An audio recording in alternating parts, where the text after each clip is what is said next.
لیکن important question یہ ہے کہ پولیٹیکل فورسز اگر خود حل نکال لیں تو شاید کورٹ کو یا کسی اسٹیبلشمنٹ کو رول ادا نہ کرنا پڑے. اسپیکر والی میٹنگ، اسپیکر ہاؤس والی میٹنگ بڑی امپورٹنٹ تھی، جس میں ان کی ٹاپ ٹیئر آئی، سوابی سے اٹھ کے آئی، یہاں بات چیت کی.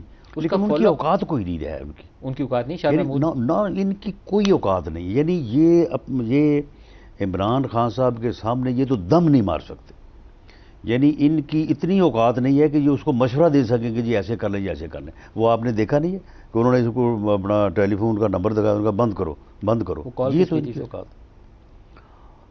کال تو اب شاہ محمود قریشی صاحب کو پتا ہوگا کہ کس کی بتا رہی ہے کہ آپ نام نہیں یعنی اس کی تو ان کی جو ہے اس کے سامنے ان کی کوئی اوقات نہیں ہے، کوئی ان میں مشاورت نہیں ہے. وہ اکیلا جو اس کے ذہن میں آتا ہے، جس طرح سے اس کے ذہن میں آتا ہے اس کو وہ امپلیمنٹ کرتا ہے.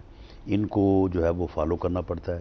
نہ یہ ڈیٹ اس نے پارٹی کے مشورے سے دی، نہ یہ جو ہے وہ اپنا لانگ مارچ کی کال اس نے جو ہے وہ پارٹی کے مشورے سے فائنل کی.